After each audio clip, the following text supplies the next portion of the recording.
Comment ça va, vous autres? Très heureux de vous retrouver. Excellente fin de journée. Bon début de soirée. C'est jeudi par une température superbe. Bienvenue à JC. La finale de la Coupe Stanley se poursuit ce soir à Raleigh, en Caroline. Duel numéro 2 entre les Hurricanes et les Golden Knights de Vegas en avant 1-0. Les Canes veulent reproduire le schéma bien vu contre le Canadien en finale de l'Est. Mais c'est un tout autre adversaire qu'ils ont devant eux. Tout de suite, sur place, à Raleigh, mon camarade Renaud Lavoie. Renaud, comment ça va? Ça va hyper bien, hyper excité pour le match de ce soir, Jean-Charles, pour être honnête avec toi. La qualité de cette finale est très relevée. Ça ne sera pas à sens unique, tout le monde le sait. Et la réponse des Hurricanes ce soir, là, je pense que tout le monde a hâte de voir à quoi ça va ressembler. T'as tellement raison. C'est la bonne expression. C'est la réponse ce soir des Canes qui est intrigante. Oui. À commencer par leur joueur de centre de prédilection, Sebastian Aho. Un but à ses 10 derniers matchs. Il saute sur la glace ce matin. Dès qu'il saute sur la glace, il va voir qui tu penses. On va voir les images ensemble. Saute sur la glace, garoche sur Rod Brindamour. Et là, on parle évidemment, c'est vraiment Sébastien Aho qui a été voir Rod Brindamour et non le contraire. On a parlé longuement de stratégie parce que justement, on veut s'assurer que tout le monde est sur le même diapason. Quelle belle expression. Et écoute, sans Sébastien Aho, Jean-Charles, tout le monde le sait que ça va être impossible pour cette équipe-là de connaître du succès. Il faut qu'il trouve une façon de, relancer ses alliés, Seth Jarvis, Andrei Svechnikov, d'excellents joueurs de hockey, mais si le joueur de centre ne fait pas grand-chose, c'est difficile pour les alliés, comme tu le sais très bien. Alors, la réponse de ce joueur-là ce soir va être très intrigante, je dirais, et intéressante. Et si Rod Brindamour a un sourire après le match, fort probablement que son premier trio aura connu du succès. Un autre dont il faut parler, c'est Tomas Hertl. Ça a été une saison très difficile pour Hertl. Le voici sur une lancée au bon moment, Renaud. Écoute bien, là, Jean-Charles. En saison régulière, ça a été 22 matchs sans marquer. Pense-y, là. Tu es un prolifique marqueur et pendant 22 rencontres, là, tu n'es pas capable d'aider ton équipe offensivement. En séries éliminatoires, ça a mal commencé. On va regarder le tableau suivant ensemble. Quand on dit mal commencé, là, écoute, c'est un désastre dans les premières rencontres, mais depuis, ça s'est grandement amélioré pour lui. Dans le fond, il a, d'ailleurs, 2 buts gagnants lors des 3 dernières victoires des Golden Knights. Puis ça, ce but-là va passer évidemment à l'histoire parce que la passe exceptionnelle de Season là-dessus qui permet évidemment à Hertl de ne pas hésiter et prendre ce lancer. Écoute, lui, c'est un joueur qui est très émotif. C'est un joueur qui... quand on le voit sur la patinoire, le seul moment où il est vraiment, vraiment heureux, c'est lorsqu'il est capable justement de faire ce qu'il a fait ici. Et on est très, très heureux de l'avoir présentement chez les Golden Knights de Vegas. Je vais le rappeler pour les gens à la maison là, qui ne le savent pas. Ça, c'est un joueur qui jouait avec les Sharks de San Jose, qui a été voir le propriétaire avec qui il avait une excellente relation. Il l'a regardé dans le blanc des yeux et il lui a dit « Je ne peux pas continuer dans une reconstruction ici. Je dois gagner la Coupe Stanley dans ma carrière. Est-ce que tu peux m'échanger à une équipe gagnante? » C'était très difficile, cette conversation-là, parce que quand tu t'entends très bien avec une personne qui est en plus ton patron, de lui dire « Je dois tourner la page », ce n'est pas évident. Alors, Tomas Hertl, aujourd'hui, qui est récompensé, qui est à 3 victoires de soulever sa première Coupe Stanley dans la Ligue nationale. Et ça apporte une toute autre dimension à cette attaque des Golden Knights, parce qu'on rappelle qu'ils jouent sur le troisième trio avec Mark Stone et Colton Sissons, qui est comme l'espèce de gars dont personne ne parle sur ce trio-là. Mais il y a du génie dans cette passe du revers, là. Une sauce, comme on dit dans le jargon, pour Hertl. Quand tu as un troisième trio de cette qualité-là, normalement, tes affaires vont pas pire, tu sais. Je te dirais que tu vas dans la bonne direction sans aucun doute. Alors, eux aussi, ce soir, ont un beau défi parce que, qu'on le veuille ou qu'on ne veuille pas, Jean-Charles, là, tu sais, chez les Golden Knights, là, on a vécu un balayage face à l'Avalanche du Colorado. Je peux te garantir qu'on veut répéter la même chose et ça doit commencer par une victoire ce soir. Ils n'ont pas connu la défaite depuis 7 matchs dans le parcours éliminatoire. Ils avaient gagné des matchs... les 2 derniers matchs de la série de deuxième tour et ont balayé les Golden Knights, et là, mène 1-0 dans cette série. Exact. C'est un rouleau compresseur dont fait partie Shea Theodore, dont il faut parler aussi. Est-ce qu'il reçoit assez de crédit, Theodore? C'est une bonne question. Tu sais, il se fait prendre sur le premier but de Nicolas Ehlers. Là, c'est lui qui décide, si tu veux, de perdre... Ben, pas décide, mais il perd une bataille 50-50 sur le long de la bande. Mais écoute, par la suite, il y a des défenseurs, comme tu le sais, ou des attaquants. Lorsqu'ils commettent une erreur, leur match est terminé. Ils ne sont pas capables de se remettre de l'erreur. On en a vu quelques-uns, surtout chez les jeunes joueurs des Canadiens de Montréal. Maintenant, quand on regarde par la suite le reste de son match, un but, 2 passes, OK? Il a été dominant dans tous les aspects du jeu. Cette passe-là, écoute, là, il faut... C'est ça. Tu viens de le mentionner, tu utilises le bon terme. C'est du génie. Pourquoi? Parce que cette passe-là, elle est télégraphiée d'une certaine façon, mais il faut une vision exceptionnelle, puis comprendre aussi ce qui se passe devant toi. Alors, est-ce que c'est un joueur qui est sous-estimé? C'est très rare qu'on le place parmi les candidats au trophée Norris. Il y a toujours d'autres mondes qui sont devant lui, évidemment, mais force d'admettre que ce joueur qui appartenait aux Ducks d'Anaheim, qui s'est retrouvé avec les Golden Knights dès la première saison, présentement, là, ce qu'on a vu, en tout cas dans le dernier match, c'est assez incroyable là, ce qu'il a été en mesure d'accomplir. Bref, ça va très, très bien pour lui et les Golden Knights, comme tu le mentionnais. On va se reparler tantôt à la mise en échec, Renaud.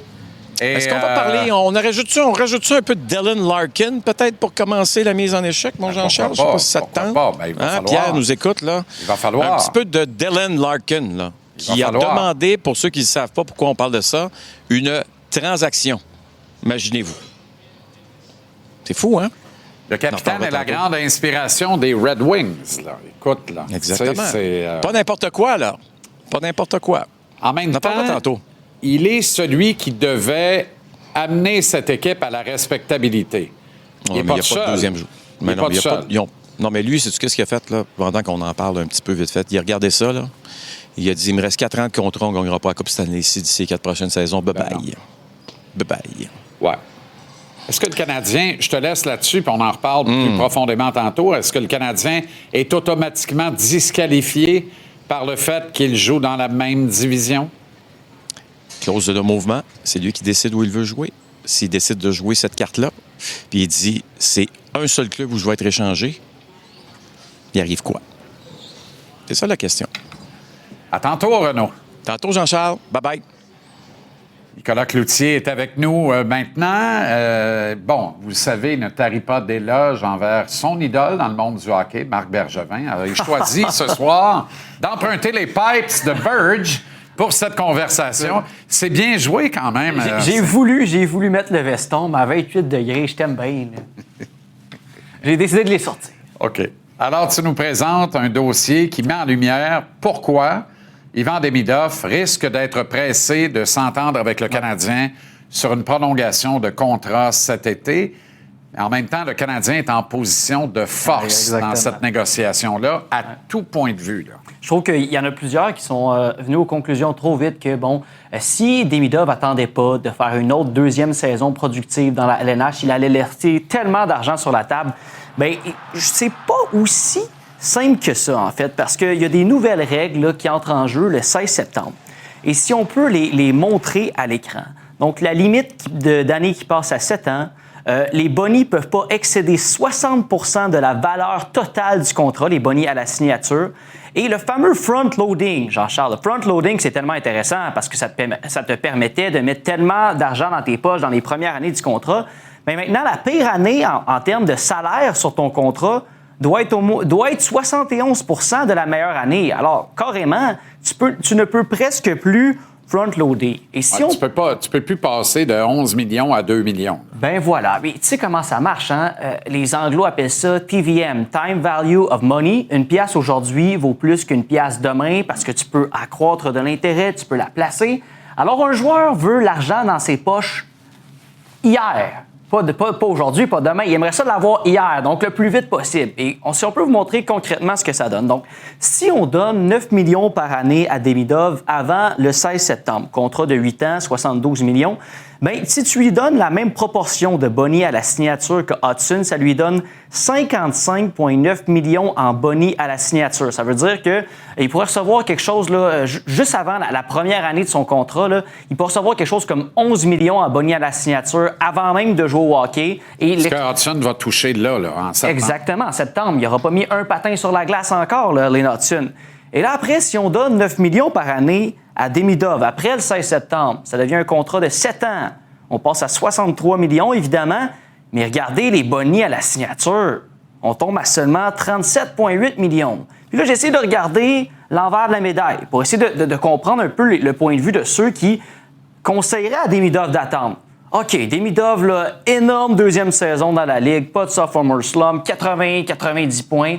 On signe le 1er juillet 2027 dans le cas d'Ivan Demidov. 11 millions, donc ça c'est le premier, donc un contrat de 7 ans, 11 millions par année, 77 millions de valeur totale, 46,2 millions abonnés à la signature. Pour ceux qui ont suivi Jean-Charles, sur notre premier contrat de 9 millions par année avant le 16 septembre, sur 8 ans, on était à 55,9 millions abonnés à la signature. Puis la valeur annuelle moyenne, là, était 2 millions en dessous à 9 millions par année. Alors, si vous pensez qu'ils ne voient pas le 16 septembre arriver là, à toute vitesse, le clan Demidov, je m'excuse, vous mettez le doigt dans l'œil et moi, j'ai toutes les raisons de penser que ces deux clans-là vont s'entendre cet été. Et si Demidov s'entend sur une prolongation de contrat, ça veut dire que l'ensemble de la première vague d'avantages numériques du Canadien est sous contrat au moins jusqu'à 2030. C'est fou, ça, hein? Si on regarde Nick Suzuki, regarde les moyennes. La maison est en ordre, hein, Jean-Charles? Force est de l'admettre, là. C'est bien mené. Oui. Alors, Suzuki, Caulfield, Slafkovsky, Hudson, et là, Demidov compléterait le quintet. Il y en a là-dedans là, qui sont jusqu'à 2031. Demidov, il y a encore une année de contrat. Donc, s'il signe un contrat, bien, il entrerait juste en vigueur, non pas en 2026-2027, mais en 27-28 qu'il commencerait. Donc, ce serait au-delà de 2031. Tout pour dire que le noyau là, du Canadien de Montréal et les meilleurs atouts offensifs, ils sont vraiment là pour rester. Et bon, si tu veux bien aussi, Jean-Charles, on peut parler des statuts. Des statuts contractuels de Lane Hudson. Je ne sais pas si c'était prévu encore au plan. Là. Oh, il n'y a pas de problème. Oui, on a le temps. Pas de problème. Parfait. Je veux juste préciser, dans le cas de Demidov, là, le seul bémol là, sur tes excellents travaux et tableaux, moi, je pense qu'il ne touchera pas de 9 millions. Je pense que c'est Il va être sous la barre des 9 millions. Pour signer de là, je pense que c'est une priorité, comme Dobèche, que ça va se faire. Il y a d'autres priorités avant ça. Mais après le 1er juillet, on va régler ça rapidement. D'après moi, le Canadien est tellement en position de force, j'ai l'impression que ça va se régler probablement tout juste en bas de 9, mais exact. Ça ne touchera pas 9 millions. Bien, on dirait que je vois déjà venir ton rationnel, Jean-Charles, parce que tu compares à Lane Hudson. Lane Hudson est arrivé, il avait gagné K2 comme... C'est un défenseur qui avait fait 66 points, donc une production supérieure à celle de... Donc, Hudson, ce qu'il avait fait comme défenseur, comme recrue, ça le plaçait dans une classe plus select que Ivan Demidov comme attaquant. Exact. Alors, tu as absolument raison. Hudson, on disait qu'il n'y avait pas vraiment de levier dans les négos avec le Canadien l'été passé. Bien, Demidov en a encore moins. Et là, je veux juste vous expliquer, là, les deux ont le même statut. C'est joueurs autonomes avec compensation 10.2C. Pourquoi on est arrivé là? Qu'est-ce que ça veut dire? Ça veut dire qu'eux, ce ne sont pas vraiment des joueurs autonomes avec compensation à proprement parler lorsque leur contrat recrue est à échéance parce qu'ils ne sont pas admissibles à une offre hostile. Parce qu'eux, quand ils ont brûlé la première année, ils n'ont pas joué 10 matchs. Donc, ils n'ont pas les 3 ans d'expérience professionnelle nécessaires pour être admissibles à une offre hostile. Ça a fait en sorte que quand Hudson a négocié son contrat, bien, il n'y avait pas les coups des franges. Une autre affaire, par contre, lui, Hudson, il n'était pas collé à la date limite dont on parle du 16 septembre. Mais même s'il n'était pas collé, je peux vous dire que le clan Hudson, il a voulu régler ça tout de suite l'été passé. Pour bénéficier de ça. Exact, parce qu'on ne voulait pas avoir cette épée de Damoclès qui est cette date butoir du 16 septembre. Bien, l'épée de Damoclès, elle va être là dans le cas d'Ivan Demidov. Donc, c'est une autre raison là, pour mentionner, Jean-Charles, là, pour ajouter à ce que tu as dit, que Demidov, en fait, il y a un levier qui est encore moins important que celui de Lane Hudson. Et Lane Hudson avait un pouvoir de négociation qui était déjà moindre. Alors, tu as absolument raison de dire là, qu'on pourrait s'attendre à quelque chose en deçà de 9 millions par année. Et si on disait entre 8 et 9 millions par année, je pense qu'on serait dans le bas. Très louable. Ouais. L'autre affaire qui est importante de préciser, parce que souvent, on se lamente des nombreux désavantages du marché de Montréal. On fait fi de ça de plus en plus. Il y a un momentum positif. On a tourné ça de bord. Mais il y a un avantage quantifiable qui est non négligeable. Le joueur par excellence de tous ces contrats-là s'appelle Jeff Molson. C'est pas tous les propriétaires qui acceptent de fronter de l'argent comme ça, plutôt que de faire de l'argent avec leur argent. C'est pas leur argent qui travaille. Ils prennent de leur argent qu'ils pourraient faire travailler pour en faire plus, puis ils la donnent à des joueurs en leur permettant, eux autres, de faire travailler leur argent pour en faire plus. Il n'y a pas beaucoup de propriétaires dans la Ligue nationale qui accordent ce privilège à leur directeur général. Alors, il faut le dire parce que ça fait partie de la patente. Et ça donne un avantage non négligeable à Kent Hughes. On crie au génie de Kent Hughes, là. Kent Hughes, c'est un brillant, c'est un ancien agent. Il le sait très bien. Alors, lui, là, le plus gros coup de génie de Kent Hughes, ça a été de convaincre Jeff Molson de dire on va faire des gros chèques en début d'année. Tu ne l'auras pas d'impoche, ton argent, mais ça va nous permettre de les payer un peu moins cher, d'avoir un meilleur club puis de nous rapprocher de la Coupe Stanley. Jeff Molson, quand il accorde ce privilège à Kent Hughes, ce qu'il dit, c'est mon objectif, c'est de gagner la Coupe Stanley. Chapeau aux propriétaires du Canadien. Tu as tellement raison. Luke Hughes, l'an passé, il signe pour 9 millions fois 8 ans. Combien en bonus à la signature? C'est pas beaucoup, hein? Non, zéro. Zéro. Propriétaire au New Jersey. Voilà. Exactement. Et ils sont nombreux. Ben oui. Puis c'est correct. Ben oui. C'est de leurs affaires. Pas mon argent, ça va travailler pour moi. Jeff Molson est un avantage pour le Canadien. Complètement. Oui. Non négligeable. OK, Nico, excellent travail. Merci. On te lit sur le tvrsport.ca. C'est également dans le Journal de Montréal et le Journal de Québec. Livraison de ce jour. Au retour, c'est l'agitateur Antoine Roussel que l'on rejoint. Bon, ce soir, il est où? Cabane à sucre, terrain de soccer, un aréna près de chez vous? Je ne sais pas. On parle Antoine au retour. Restez là.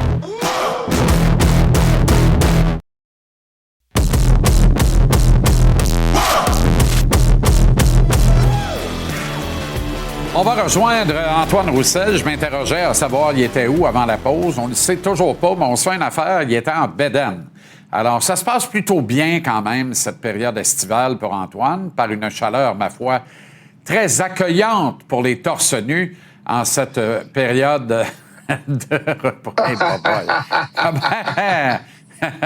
Toujours le cheveu hirsute. Tu le sais qu'on a une certaine habitude, toi et moi, c'est de se parler vers 6 heures.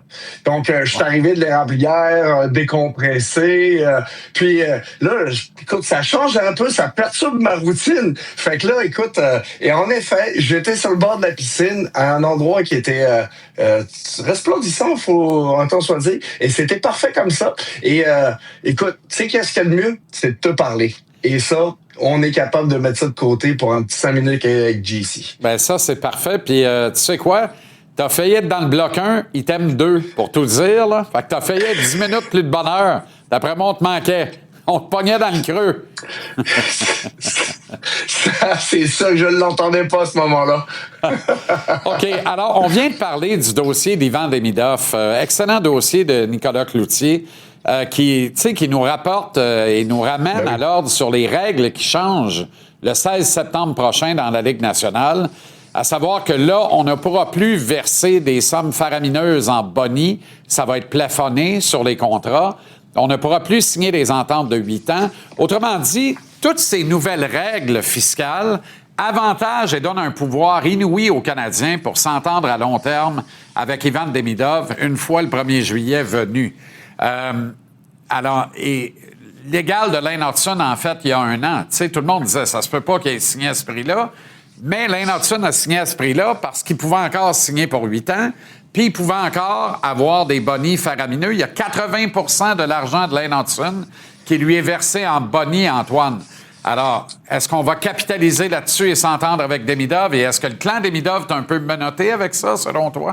Ben, est-ce qu'on est menotté? Je le sais pas. Mais une chose est sûre, c'est que quand tu fais quand tu fais des choses avec la convention collective, ça prend toujours un certain temps aux agents de trouver l'angle d'attaque pour maximiser cet angle-là.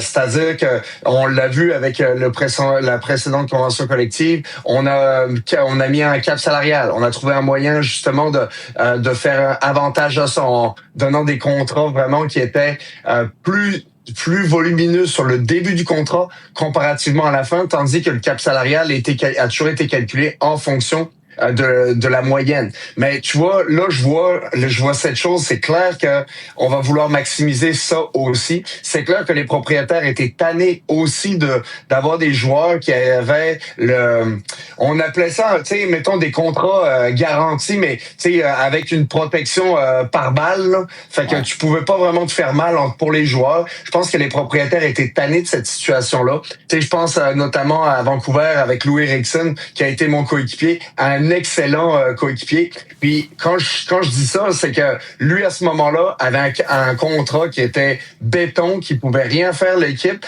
mais en même temps ça a fait en sorte que l'équipe se serait débarrassée probablement de lui parce qu'il performait plus à ce moment-là. Donc on trouve toujours un moyen pour maximiser les choses du côté des agents. Puis cette situation-là a fait en sorte qu'un gars comme Lou Eriksson a fait tirer l'élastique. Puis je nomme lui, mais il y en a plein d'autres évidemment. Puis ça fait en sorte que les équipes étaient menottées et ont senti le besoin vraiment de pousser au maximum pour ça, faire du changement finalement.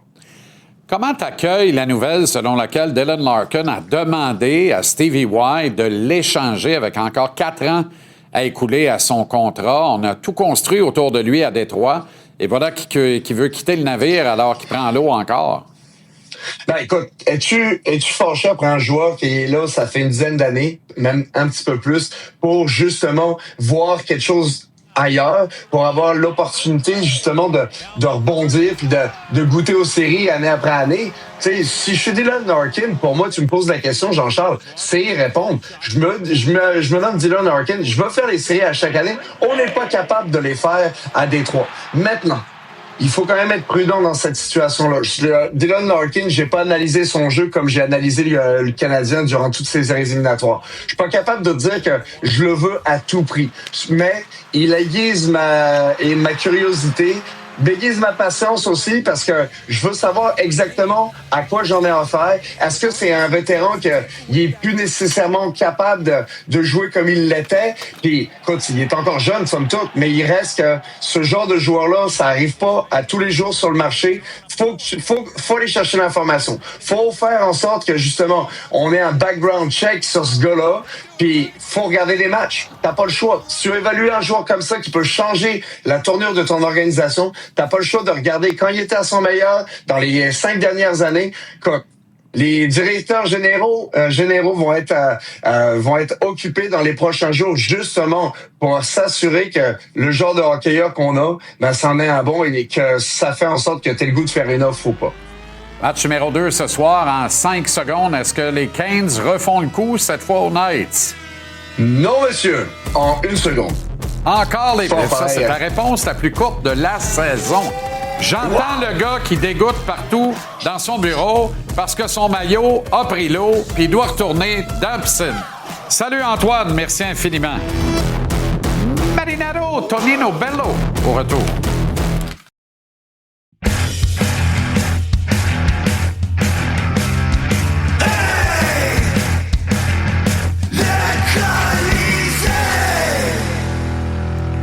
Avec Marinaro, avec Tony Marinaro. Wow, comment ça va? Bello, comment ça va? Oui, la grande visite aujourd'hui à Montréal. Don Garber, le Don, le commissaire.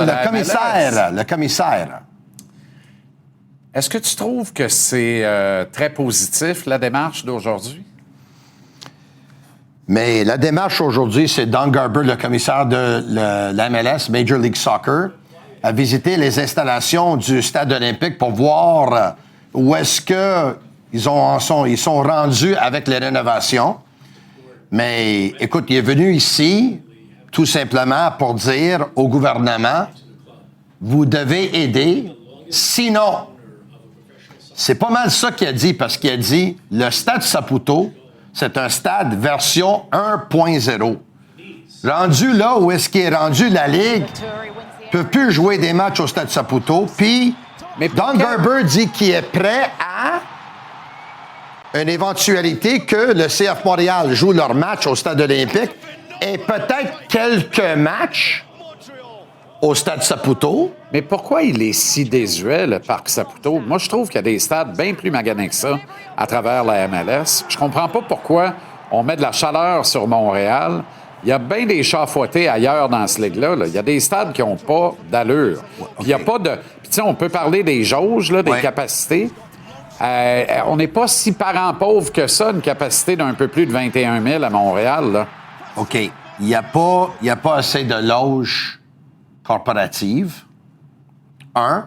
Deux. Tony, Le calendrier change. Les loges sont vides. Le calendrier, oui, parce que dans le département de marketing, là, le calendrier change. Ils vont jouer des matchs d'hiver. Ouais. Le stade, il n'est pas hivernisé. Non, ils ne l'ont pas hivernisé. Ils n'ont pas la plomberie pour ça. Ils n'ont pas le terrain pour ça. Ils n'ont pas les installations pour ça. Exact. Ils n'ont pas les sièges pour ça. Ils n'ont rien pour ça. Exact. Parce que ils ont voulu construire un stade avec 3 000 $.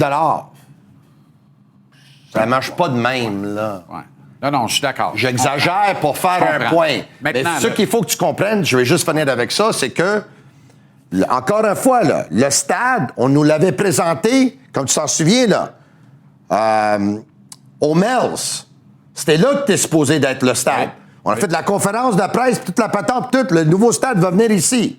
Et là, d'un coup, là, boum, il y a une autre conférence de presse. Le stade, finalement, il n'est pas là.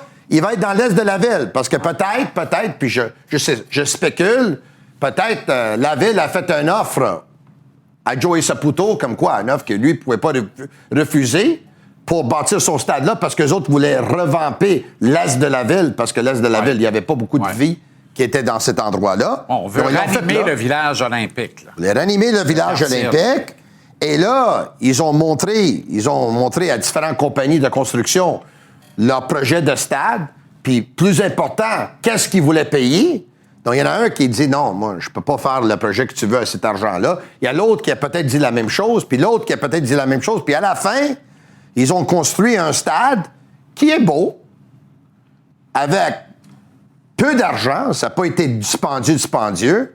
Et ils se sont dit, à fur et à mesure, on va ajouter au stade. On va ajouter plus de sièges. Ce qui est encore possible de faire. Oui, mais sauf que le grand chantier de l'hiverniser, ça, c'est autre chose complètement. Mais là... Maintenant, quand le gouvernement de François Legault et la ministre Proulx ont lancé le grand projet de rénovation du stade olympique, oui. Il n'a jamais été question de loger un club de soccer là à temps plein. Il n'a jamais été question de loger un club de soccer là à temps plein. Ça n'a pas été évoqué. Dans leur tête, là, ouais. C'était pas dans les plans. Est-ce que ça se fait à ce moment-ci des travaux de dire, by the way, ça prend un club de soccer temps plein là-dedans?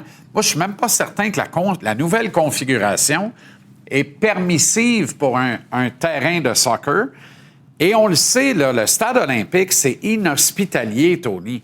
Le club, là, la grande force de ce club-là maintenant, la vedette de cette équipe-là, c'est le stade sur lequel est venu faire ses besoins le commissaire Garber aujourd'hui. Moi, je trouve que le stade Saputo, c'est ce qu'il y a de plus beau dans l'entourage du CF Montréal depuis quelques années, depuis la lente agonie là, qui est commencée. Oui, mais s'il n'est pas hivernisé, tu vas commencer les premiers 10 matchs à l'étranger. Là. Mais non, je comprends. Mais le monde n'ira pas dans le stade olympique. Ils vont une fois ou deux par année pour des happenings. Ça, je sais. Si tu loges à cette adresse-là à temps plein, des Alouettes, fait longtemps qu'ils seraient morts s'ils devaient jouer dans ce stade-là, puis on les aurait jamais revus. Je suis d'accord avec toi. Alors, ils viendront à une condition. Oui. Il y a des vedettes. Alors, oui, puis encore. Mais est-ce qu'aujourd'hui, Garber est venu, encore une fois, poser un des jalons de la vente et du déménagement éventuel de l'équipe? Je ne veux pas être alarmiste, là, mais il faut poser cette question-là. Non, mais tu n'es pas alarmiste. La question se pose, puis un jour, j'ai comme l'impression que si ce club-là quitte, puis j'espère que ça ne quittera pas, mais si un jour ça quitte, on va dire, mais là, nous, on a tout essayé, sauf que le gouvernement n'a pas voulu donner de l'argent pour les rénovations à l'intérieur. C'est pour ça qu'on a quitté. Un instant. Pourquoi on est rendu là? Parce qu'on a voulu bâtir un stade dans l'est de la ville, parce qu'il n'y en a pas plusieurs qui veulent y aller, là, en tout respect, là, pour 3 000 $, et 14 ans plus tard, quelqu'un nous dit que le stade, puis il n'y a pas d'allure, puis il est une version 1.0 pour ce qui va la Ligue.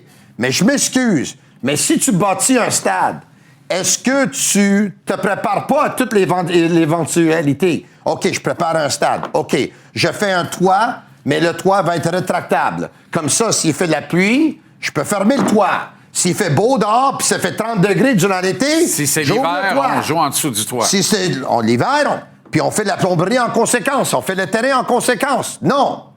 On fait le minimum. Et là, on dit, mais on va voir, là, le temps nous dira qu'est-ce qui va se passer. Je trouve ce parc pas mal plus beau que le BMO Field à Toronto. Et pourtant, le BMO Field a toutes les particularités que tu viens d'énoncer. Ouais. Le toit en moins, mais il y a toutes les autres. Il est hivernisé, le terrain est chauffé, Ouais. les bancs sont chauffants, les meilleurs sièges. Ouais. Il n'y a pas de problème. Et on l'a agrandi, on vient de l'agrandir encore Ouais. pour être capable d'y présenter des matchs de la Coupe du Monde. Cela dit, juste pour poursuivre sur le clin d'œil du Bégo, là, du stade olympique, là, on avait, il y a quelques années à peine, ça fait même pas 2 ans, peut-être 2 ans et demi, payé une toute nouvelle surface synthétique NEC plus Ultra Ouais. à 1,2 million de dollars. Oui. Il y a 3 semaines, elle est encore à vendre pour 150 à 200 000. Oui. C'est comme si on avait mis Oui. la surface synthétique Oui. sur Marketplace. Oui. C'est le Puis gouvernement qui dans vend un ça. an, là. il va être encore en vente, mais pour 150, 200 piastres. Ouais. Puis là, il va falloir en racheter une nouvelle. Oui. Voyons, mais qu'est-ce que c'est? Dans quel mauvais film on joue, là? C'est erreur après erreur après erreur. Puis c'est comme ça. Écoute, je veux pas être négatif à soir, là. Je pense que je suis juste réaliste puis je dis les vraies choses, là. Quand tu coupes à tous les endroits, tu coupes dans ton département de marketing, tu coupes dans ton staff, tu demandes à 3 gars de faire le travail de 1, tu coupes dans les... ici, tu coupes là, tu coupes dans des différents départements, tu coupes dans les dépenses de l'équipe, tu coupes dans les salaires, tu coupes dans les joueurs désignés, tu coupes dans les... Quand tu coupes, à la fin, tu as quelque chose qui n'a pas d'allure. OK. Puis on en est là. Puis pour moi, c'est très... Je veux pas perdre mon club, là, ou le club de la ville. Je veux pas que la ville perde son club. Faut que Mais Montréal... je trouve, en ce moment, quand ils ont décidé de rentrer dans la Ligue, ils ont dit, OK, notre stade, on va le payer. Le centre d'entraînement, on va le payer. On va faire des dépenses. Là, 14 ans plus tard, on dit... Mais nous, on veut jouer au stade olympique. Mais si jamais le tout n'est pas rénové à l'intérieur, mais là, je ne sais pas qu'est-ce qui va se passer. Montréal est sur joke la ou quoi? map du plus haut circuit professionnel nord-américain de soccer. Et rappelez-vous les Expos, rappelez-vous les Nordiques. Si le CF Montréal part, ça ne reviendra jamais. Eh oui, je suis d'accord avec toi. Puis une autre chose, je vais acheter, par exemple. En là. terminant, il faut parler de hockey. Le gouvernement Ça aussi, passe là. là. Tu rénoves le stade à l'extérieur, mais à l'intérieur, tu laisses... Tu touches à rien. Ça n'a pas de bon sens, man. Non, ça va coûter un autre demi-milliard, là. Et puis on Mais rendu là, là. Ben oui. Ah non, mais c'est ça. Mais rendu là, 3, 4, 5 milliards plus tard, c'est quoi la différence, man? Exact. Mais c'est important que le stade olympique soit plus beau que l'hôpital Maisonneuve-Rosemont, qui est le NEC plus ultra pour traiter les cancers au Québec, là. C'est important. Pourquoi on ne peut pas avoir les deux? Ah, ben voilà. Quand les expos ont quitté... Alors, dans ce cas-là, Quand les expos ont quitté, le gouvernement a dit on pense pas que c'est normal d'investir encore de l'argent dans les expos quand on regarde nos infrastructures, quand on regarde qu'est-ce qui se passe avec l'éducation, quand on regarde nos hôpitaux puis la santé. Les expos sont partis. L'éducation, les infrastructures puis les hôpitaux, sont-ils meilleurs? Non. Mais là, c'est ça.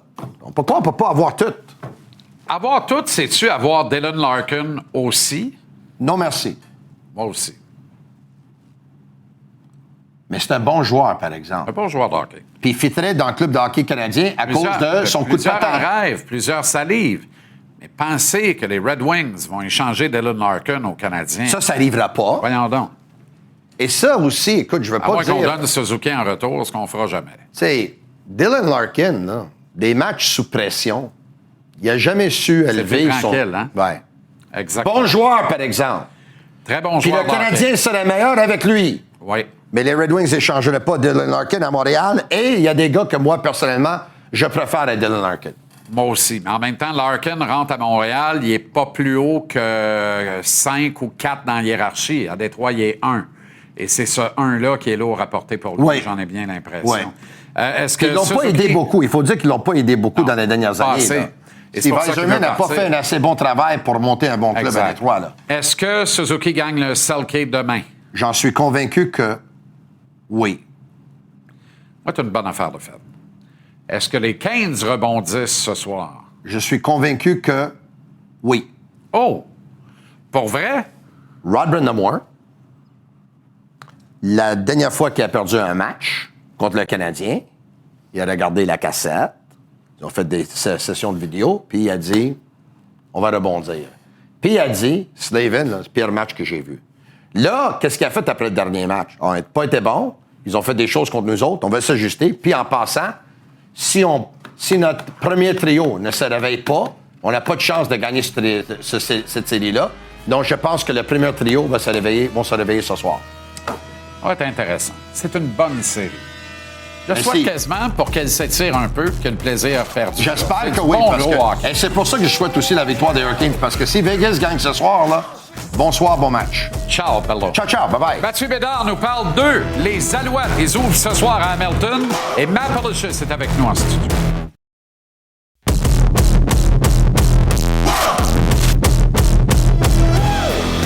Mathieu Bédard est avec nous parce que le calendrier régulier des Alouettes se met en branle ce soir au Royaume du Beignet à Hamilton contre les Ticats, un classique de la division Est. Absolument. Classique reprise de la finale de l'Est. Alors, ben oui, exact. Et on commence avec ça, et c'est parfait comme ça, parce qu'il faut mettre la table sur cette rivalité qui existe bel et bien entre ces deux équipes-là. Et la même question qui revient toujours, évidemment, hélas, c'est l'état de santé de Davis Alexander. Byron Archambault s'est montré très rassurant ici à cette antenne plus tôt cette semaine. Qu'est-ce que tu peux nous dire là-dessus? Bien, tout d'abord, Davis Alexander, il est dans une grande forme. Là, on oublie tout ce qui s'est passé lors du match préparatoire, la fameuse blessure au genou qui est tombée. Plus de peur que de mal. Maintenant, lors des camps d'entraînement, lors des entraînements, on l'a vu, il a été sensationnel, il a été vraiment très bon. C'est vraiment la meilleure version de Davis Alexander qu'on a vue. Et l'an dernier, il y a eu une saison de 8 matchs, 2000 verges, 10 passes de toucher. Je m'attends que cette année, il va doubler ces chiffres-là. C'est quand même sa 5e saison avec les Alouettes. Il met tous les efforts. Il se lève tôt, comme notre ami Benoît Rioux a sorti, et très tôt avec Anthony Cavillo. Il nous racontait justement mardi qu'il voit les petites choses se dessiner en défense, qu'il est capable de les anticiper. Puis lorsque ça arrive, ça, on le sait très bien que le carrière commence à être mature, à être prêt. Et je vous rappelle encore, il n'a pas perdu une fois en saison régulière comme carrière partant. Intéressant. À l'inverse, mardi, les Alouettes ont perdu. On va rouler ça par comité là, avec un demi à 2 têtes. Mais ont perdu une des 2 têtes. Probablement la meilleure, d'ailleurs, Stevie Scott III. Ouais. Pour combien de temps? Bien là, on dit que c'est plus de peur que de mal, encore une fois. Blessure ischio-jambier. Mais là, les blessures ischio-jambier chez les Alouettes, des fois, là, c'est un peu plus long qu'on pense. Et là, vraiment, c'est un comité de 2 entre Stevie Scott, Trevor Stees. Là, il est tombé au combat mardi. On a hâte de voir comment ça va se répertorier ce soir en attaque. Parce que vraiment, ça fonctionnait bien lors des entraînements. Le jeu au sol était beaucoup plus présent que l'an dernier. Là, on va voir s'ils ne vont pas changer de stratégie par rapport à ça. Sinon, qui sont les joueurs à surveiller, là, particulièrement, à ton avis? Bien, moi, je commencerai par Jeffrey Quentin-Arcou. On l'a vu, il nous a parlé. Il s'est entraîné vraiment très fort cet hiver. Il est arrivé en grande forme. D'après moi, comme partant, comme secondaire intérieur, ça va être une très bonne décision. Comme je mentionnais, c'est le premier match de la saison. Beaucoup d'ajustements encore. Les Tiger Cats vont entendre les Alouettes de pied ferme. Mais je m'attends à un gros match parce qu'il a quand même été très bon lors du premier match préparatoire.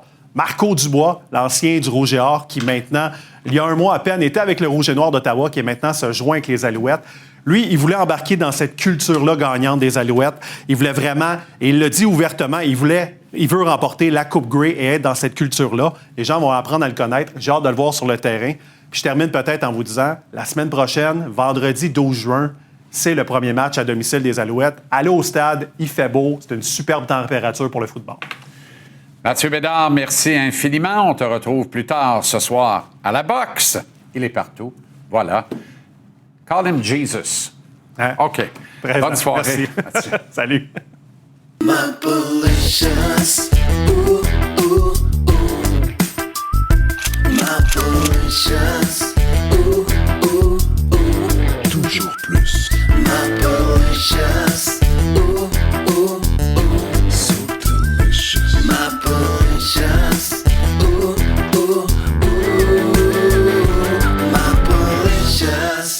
Regardez-moi ce beau Brumel. Ah, le roi pêcheur, le tombeur de ces dames, le favori de la foule. Mapolicious, ton thème, c'est ce qui m'inspire. Ton thème se termine et je me caresse d'aise. Ben écoute, sois bien aise, ne prends pas de prisonnier et continue à le faire de façon si élégante. Cela dit, un qui est bon en tabarouette, là, puis c'était pas dans le plan de converse, mais Mathieu Bédard, excellent. Il fait le travail, hein? Il fait le travail. Il a fait ça le travail. lui. T'en lisses le Calder. Ben qu'un. T'en lisses le Calder. Il y a mon vote, c'est fait. Non, bonne. Tu sais, Nick Cloutier, t'es écœurant, chaud, là. T'es écœurant. T'es bien fin, toi. Ouais, écoute. As-tu quelque chose à me demander? Ben, c'est sûr, si t'avais un petit 15-20$, ça me flippé. non, hey, je voudrais pas te mettre dans la merde comme Dylan Larkin l'a fait Non, au mais Red Wings. Il n'y a pas de trouble. Je te fais un virement Interac là, pendant que tu me parles de Larkin. Mais avant de parler de Larkin, parle-moi du Canadien parce que on entend beaucoup que Montréal n'avait pas d'affaires là dans la finale de l'Association Est. Puis toi, ça te les gaze un peu, hein? Ça me les gonfle bien comme faut. Ça m'agace au plus haut point. C'est comme si, parce qu'ils se font sortir en 5 contre les Hurricanes, là, ils ont plus d'affaires là, puis c'est une erreur. Puis là, ça va être dur de revenir. Oui, ça va être dur de revenir, ça, c'est sûr. Mais là, de commencer à dire que le Canadien n'est pas dans la même ligue que les Hurricanes et les Golden Knights, pardon. Tu sais, regarde-moi le line-up, là. On va commencer par en bas si ça te dérange pas. Tu prends les deux gardiens qui sont là. Est-ce que Dobèche a d'affaires là présentement avec ce qu'on a vu? Pour moi, la réponse est simple et c'est oui. Tu regardes la brigade défensive. Si quelqu'un me dit le plus sérieusement du monde que le Canadien n'a pas la meilleure brigade défensive de ce top 3-là, si on met le top 3, là, on se comprend, ben amène ta boîte à lunch bien pleine avec 2-3 sandwichs parce que ça va prendre du temps. Le Canadien a une excellente brigade défensive. Maintenant, pour moi, la seule différence, en plus de l'expérience, on s'entend, c'est la troisième unité. Quand d'un côté, tu as Nick Ehlers, Jordan Staal, Jordan Martinook, de l'autre côté, tu as Thomas Chartel, Colton Sissons et Mark Stone. Ben, en tout respect pour Texier, Dano et Anderson, on est dans deux ligues complètement différentes et c'est là que le bas blesse parce qu'on parle souvent de la ligne de centre en séries éliminatoires. Mais tabarouette, t'es à un joueur de centre là du côté des Canadiens à être dans cette discussion-là. Donc, on n'est pas si loin que ça. Puis, faut pas tomber dans le négativisme. Puis là, j'exagère. Je sais que la très, très grande majorité, presque la totalité, ne va pas tomber dans le panneau de blâmer Martin Saint-Louis, de dire il a pas pris de décision. Hey, finale de conférence. Ça va bien, c'est correct. Le Canadien aurait eu d'affaires dans cette finale-là. On est à quelques petits éléments près. Donc, je pense qu'il faut juste relativiser. Tu me connais, je suis monsieur optimiste, mais dans ce cas-là, je pense que c'est pas de l'optimisme, c'est de la logique. Je pense que l'équipe a surperformé dans les séries éliminatoires. Il n'y a personne qui les attendait en troisième ronde, dans le carré d'as. Puis effectivement, tu sais, t'as tellement raison sur le troisième trio, mais aussi le deuxième centre. Respect à Jake Evans, ça se compare pas ni avec Stan Coven, ni avec William Karlsson. Alors, tu sais, il y a des trucs à faire là. Puis le troisième trio que tu as évoqué, moi, j'ai jamais vraiment cru. Tu sais, je peux pas croire que Zachary Bolduc a moisi sur un quatrième trio. Alors, avec toi. Tu sais, puis l'année prochaine, là, Bolduc doit jouer dans le top 9. Je serais même pas surpris si on fait pas d'acquisition autre qu'un bon joueur de centre de deuxième trio, un gars responsable en plus, mais qui est capable de produire. Bolduc est un fit naturel pour un Ryan O'Reilly et Ivan Demidov sur une 2. Mais sinon, il peut très bien être sur une 3. Admettons qu'on signe le bœuf de Longueuil après le 1er juillet. Là. Moi, je verrais ça. Bolduc, Pimenta, ses ailes de la 3 à Montréal. C'est pas vilain. Quand tu me parles des ailes, je pense j'ai des serviettes sanitaires en tête, là, mais c'est effectivement, c'est un fit tout à fait Non, ça n'a pas rapport, mais... Et à part de ça, je veux dire, comment ça va? Ça se passe bien, toi? Mais tout est correct? C'est pas, tout le monde est de bonne humeur à la maison cette semaine? Là? Oui, absolument. Sans parler des ailes, je pense qu'il faut juste réaliser qu'on n'est pas loin. Le Canadien a les sous, a de la place, a des billes pour échanger. Fait que ça va bien. Ça va bien. Dylan Larkin veut quitter les Red Wings. Un autre capitaine qui veut partir. Écoute, ça, j'ai vécu ça à Ottawa, là, dans le milieu des années 2010 avec Jason Spezza. C'est sûr que tu t'en souviens. Le pauvre Yab, il a 1 point par match, give or take. Il est nommé capitaine une saison. À la fin de la saison, il dit « Ouais, c'est assez, ça marchera pas pour moi, j'ai besoin d'un changement d'air. » Tu sais, à quel point... Puis là, on s'entend qu'on venait de se remettre de quelques années de la même demande de Danny Hitley. Et les deux, Edmonton pour Hitley et Nashville, dans le cas de Jason Spezza, avaient utilisé leur pouvoir, leur leverage pour dire non, moi je m'en vais pas là. Finalement, dans le cas de Spezza, on l'a échangé aux Stars de Dallas dans un échange impliquant notamment Alex Chiasson. Puis en tout respect pour notre chum Alex, c'était un échange qui était, ma foi, tellement lose pour les sénateurs d'Ottawa. Ça a fait mal pendant des années. C'est ça le problème, c'est quand un gars veut partir de même, il arrache les 2 chinoles à son directeur général. C'est bien rare que le GM, quand il y a une notion publique d'une demande comme celle-là, est capable de faire un deal qui a de l'allure. Ben, en plus, quand le gars... En plus, quand le gars a le pouvoir dans les mains, donc ça a fait mal pendant des années. On souhaite que ça soit pas le cas pour les Red Wings. Une chose que je retiens là-dedans, c'est que de plus en plus, les gars veulent gagner. Oh, Montréal, c'est intéressant, là. Ouais, ben oui, mais on est dans la même division, il faut juste le rappeler. Hey, merci, mon beau Brumel d'amour. Le transfert est fait. J'ai mis 25 finalement, puis tu me dois 50. Philippe Boucher sera là au retour. Pas avant le billet de saison. On poursuit les travaux de Gorton Hughes.